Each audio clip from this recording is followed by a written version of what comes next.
the first thing I want to talk about in this section are just the angle measures in polygons with more than 3 sides. So a polygon is just a shape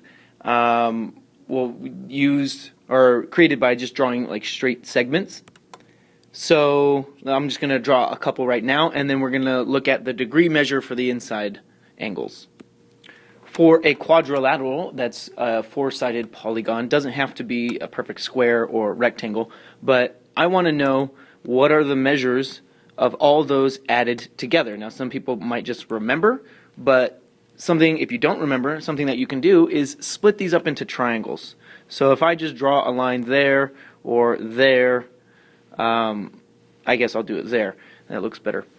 I get 2 triangles, one there and one, that was not a triangle, one here. So I know that this already has to add up to 180 degrees and this has to add up to 180 degrees. So the total is 180 plus 180, which is 360.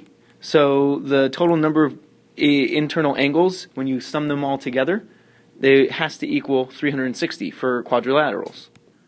And I can show this to you because if I took this, and this, that definitely has to add up to 180. And then this, and this have to add up to 180.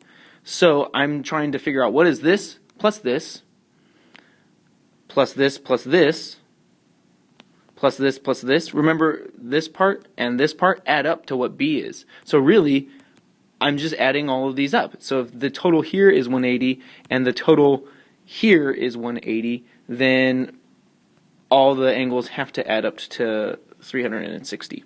So what I do is, like, if I don't remember and I want to know how many for maybe like a pentagon, and if I want to know how many angles all the internal angles add up to, I can just try and make triangles.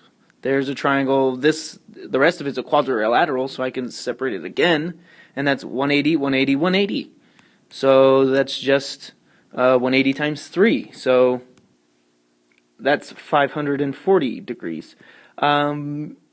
Another way you can think of it for any polygon, the angle measure of the internal angles, when you sum them all together, it's just the number of sides minus 2 times 180, because that's how many triangles you can make in that polygon. But this, I remember this part more than this, because I'm never going to remember that formula. But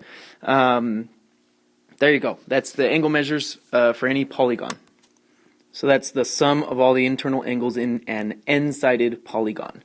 So if you have 10 sides, that's a decagon, then 8 times 180 is the angle measure for the sum of the internal angles. There you go. Let's move on to quadrilaterals. Ooh! No, I mean parallelograms. That's a fun word to say. Parallelograms are just quadrilaterals in which opposite sides are parallel. And a regular parallelogram, is it a regular? No, just a parallelogram has opposite sides that are parallel. Opposite sides are congruent. So this side is the same measure as that side. This side is the same measure as that side. I have opposite angles are congruent. So that means those are congruent. And then also, one last thing that I'm going to draw on this, the diagonals, they bisect each other. So if I drew this and that, let me draw better, there we go.